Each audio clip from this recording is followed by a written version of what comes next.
ഞാനിവിടെ ഉണ്ടായിരുന്നെങ്കിൽ അന്നേ ഇത് പറഞ്ഞു വിലക്കേനെ പറഞ്ഞേ. അതിപ്പോ കൊച്ചമ്മ പറയുന്ന പോലെ എനിക്ക് പറയാൻ പറ്റൂ? എത്രയായാലും ഞാൻ ഇവിടുത്തെ വേലക്കാരിയല്ലയോ.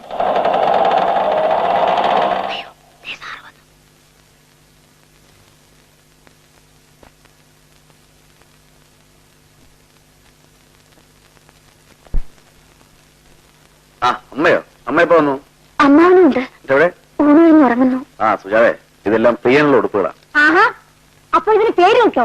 അതെ അമ്മേ, പ്രിയദർശൻ എന്നാണ് മുഴുവൻ പേര്. ഞങ്ങൾ അവനെ പ്രിയൻ എന്ന് വിളിക്കും. സുജാവ എല്ലാം പറഞ്ഞില്ലേ? നീ എന്തൊക്കെയാ പ്രകാശ കാണിച്ചു വെച്ചിരിക്കുന്നത്? ഈ അനാഥ കുഞ്ഞിനെ ദത്തെടുക്കേണ്ട വല്ല കാര്യം ഈ വീട്ടിലുണ്ടോ? അത് അമ്മ വിചാരിക്കുന്ന പോലെ അത്ര നിന്ദ്യമായ കാര്യമൊന്നുമല്ല. നിന്ദ്യമായ കാര്യം തന്നെയാണ്. ഇത് തറവാട്ടുകാർക്ക് ചേർന്ന നടപടി അല്ല പ്രകാശ. ഒരു അനാഥ കുഞ്ഞിന് അഭയം കൊടുക്കുന്നത് തെറ്റാണോ അമ്മാവ? ഇത്തരം കുഞ്ഞുങ്ങളെ വളർത്താനാണ് അനാഥാലയം. ഇതിനെ അവിടെ ഏൽപ്പിക്കണം. അവൻ ഇപ്പൊ അനാഥനല്ല, ഞങ്ങളുടെ മകനാണ്. അത് നിന്റെ അഭിപ്രായം. പക്ഷേ ഒടേക്കാരില്ലാത്ത കൊച്ചിന്റെ തീട്ടവും മൂത്രവും കോരാൻ വേണ്ടിയല്ല ഞങ്ങൾ നിനക്ക് പെണ്ണ് തന്നു. സുജാതയ്ക്ക് എതിർപ്പില്ലെങ്കിലോ? നിന്നെ പേടിച്ച് പറയാതിരിക്കുന്നതാണെങ്കിലോ? പേടിക്കാൻ ഞാനെന്താ കടുവായ കൂലിയോ മറ്റാണോ? അമ്മാവൻ പറയുന്നതനുസരിച്ച് ഇതിനെ അങ്ങ് ഉപേക്ഷിച്ചൂടെ? ക്ഷമിക്കണമേ, ഞാനത് ഒരിക്കലും ചെയ്യില്ല. എനിക്കത് ബുദ്ധിമുട്ടാണ്.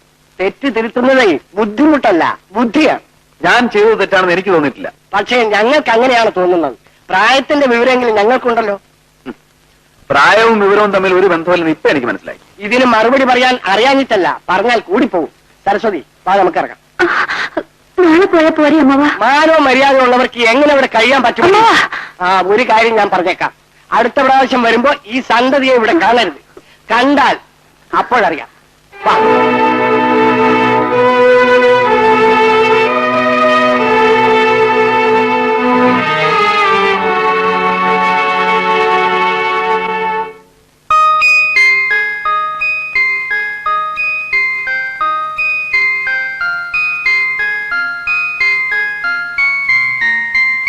ചേട്ടാ, ഞാൻ പറയുന്നത് തെറ്റാണെന്ന് ക്ഷമിക്കുക. നമ്മളെക്കാൾ പ്രായവും അറിവുള്ളവരാണ് അവർ. ഈ കുഞ്ഞിനെ പറ്റി അവര് പറയുന്നതിലും കാര്യമില്ലേ? സുജാവേ, പെണ്ണും പറഞ്ഞതല്ല. വരൂ, ഊണ് കഴിക്കാം.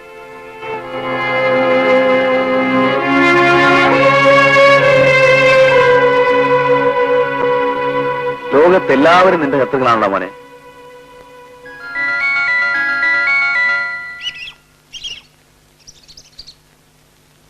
ഇതെന്താ പറയുന്നേ? കുറച്ച് മാങ്ങയാ. എവിടെന്നാ? സുജാത കുഞ്ഞിന്റെ വീട്ടിൽ നിന്ന് കൊണ്ടുവന്നതാ. അപ്പോ ഞാൻ സിനിമയ്ക്ക് ടിക്കറ്റ് റിസർവ് ചെയ്തിട്ട് വരാം. ശരി. എന്താ പറയുന്നേ? അവിടെ ഒരു ഒച്ചമോളൊക്കെ കേട്ടല്ലോ. ഓ, ചട്ടിയും കലമൊക്കെ അല്ലേ, തട്ടിയും മുട്ടിയും ഇരിക്കും. ആ കൊച്ചിന്റെ കാര്യമായിരിക്കും. വാ, ചോദിക്കട്ടെ. എടീ, ഭർത്താവിനെ കീഴ്പ്പെടുത്തുന്നതാണ് നായർ പെണ്ണിന്റെ മിടുക്ക്. പക്ഷേ നിന്റെ മോക്ക് അതിനും നട്ടല്ലില്ലല്ലോ. നിനക്കൊരു കാര്യം ചെയ്യാമോ? എന്താ ചേട്ടാ? ഇന്ന് തന്നെ ഒരു എഴുത്തെഴുതിയത്. തന്തയില്ലാത്ത ആ കൊച്ചിനെ കളഞ്ഞില്ലെങ്കിൽ അവൾ വഴിയാധാരമാകുന്നു.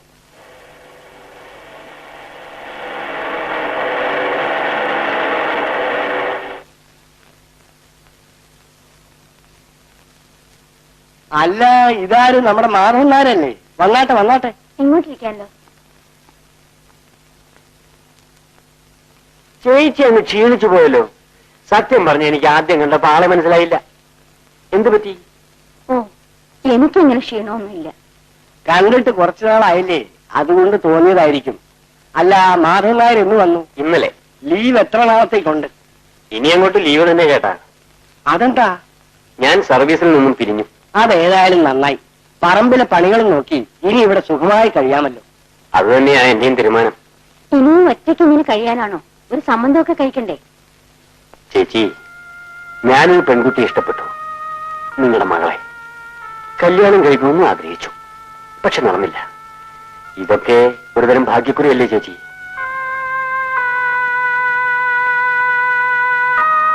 ഇനി ജീവിതത്തിൽ ഒരു കല്യാണം വേണ്ടെന്ന് വെച്ചിരിക്കുക. കഴിഞ്ഞതെല്ലാം കഴിഞ്ഞില്ലേ മാധവന്മാരെ? അതൊക്കെ പോട്ടെ. ആ, സുജാതയ്ക്ക് സുഖം തന്നെയല്ലേ? ആദ്യത്തെ കുട്ടി മോനോ മോളോ? അവൾ ഇതുവരെ പ്രസവിച്ചില്ല.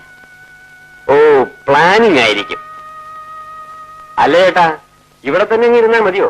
എഴുന്നേറ്റേ, നമ്മളൊന്ന് കൂടിയിട്ട് ഒത്തിരി നാളായില്ലേ? മാധവൻ നായർ വരുമ്പോഴേ എനിക്ക് ഇങ്ങനെ ഒരു പരിപാടി ഉള്ളൂ. സരസ്വതി, ഞാനൊന്ന് ഇറങ്ങിയിട്ട് വരാം. വരട്ടെ ചേച്ചി.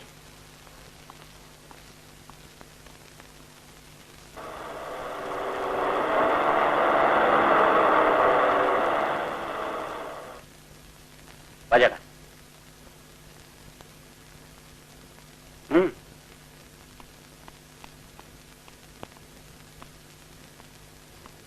ആഹാ, മാധവനാരെ, പുതിയ വീട് ഗംഭീരമായിട്ടുണ്ട്. പഴയ അറയും പുരയും പൊളിച്ചു കളഞ്ഞ് ഒരു പുതിയ വീട് വെച്ചു. പണി ഇനിയും പൂർത്തിയായിട്ടില്ല. ചേട്ടൻ ഇരിക്കി. Das G sir. നമസ്കാരം. ഇദ്ദേഹത്തെ എനിക്ക് മനസ്സിലായില്ല. ചേട്ടൻ ഇരിക്കേ. ഇവൻ ദാസപ്പൻ, പട്ടാളത്തിൽ എന്തെങ്കിലും ഉണ്ടായിരുന്നവനാ. സാബിന്റെ PSP ആയിരുന്നു, അതായത് പേഴ്സണൽ ഷൂ പോളിഷ്. അത് ശരി. ഞാൻ പോന്നപ്പോ കൂടെ കൂട്ടിക്കൊണ്ട് പോന്നു. എടാ, ഇത് ശങ്കരൻ ചേട്ടൻ. ഞാൻ പറഞ്ഞിട്ടില്ലേ? ബോൾ ഇടുക്കിക്ക് അങ്കിൾ. ആ, അതെന്നെ. ഇവൻ ആള് കൊള്ളാമല്ലോ മാധവന്നാരെ. ഇന്ന് എന്തുവാടാ സ്പെഷ്യൽ? 4 കാക്കയെ വെടിവെച്ച് പിടിച്ചു സാബ്. അതുകൊണ്ടൊരു തീയല് വെച്ചിട്ടുണ്ട്. നീ വെടിയും വെക്കുമോ? വെക്കും സാബ്, അതെന്റെ ഒരു ഹോബിയാണ്. ഉണ്ണുന്നതിന് മുൻപ് ഓരോ സ്മോൾ. എന്താ അത് പിന്നെ ചോദിക്കാനുണ്ടോ? ദാസപ്പാ. ഓക്കെ സാബ്.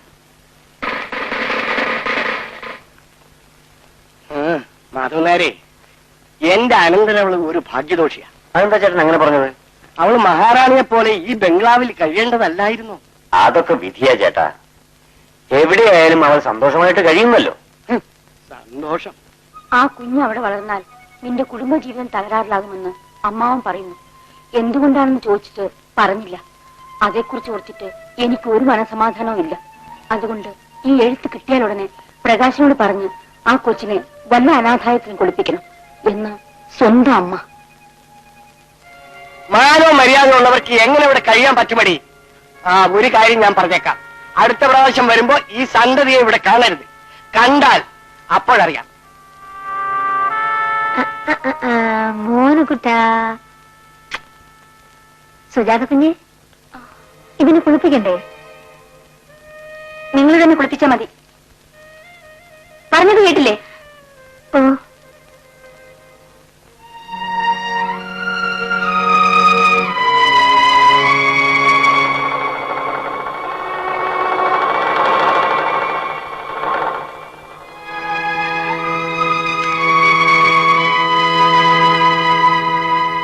സുജാതെ, ഇതെല്ലാം പ്രിയനുള്ള തുണികളാ. എല്ലാ കളറും ഉണ്ട്. നിനക്ക് ഇഷ്ടപ്പെട്ട ഡിസൈനിൽ തയ്പ്പിച്ചോളൂ. അമ്മയുടെ കത്തണം. അതെ. വിശേഷമൊന്നുമില്ലല്ലോ? ഇല്ല. മോൻ എന്തിയെ? മോനെ, നിനക്കിതൊക്കെ വരണമടി. കല്യാണം കഴിഞ്ഞത് മുതൽ ആസൂത്രണം എന്ന് പറഞ്ഞ് നടക്കുകയായിരുന്നില്ലേ? ഇപ്പൊ പേറ്റുന്നത് അറിയാതെ ഒന്നിനെ വളർത്താൻ കിട്ടിയില്ലേ? ചുമന്നോ ചുമന്നോ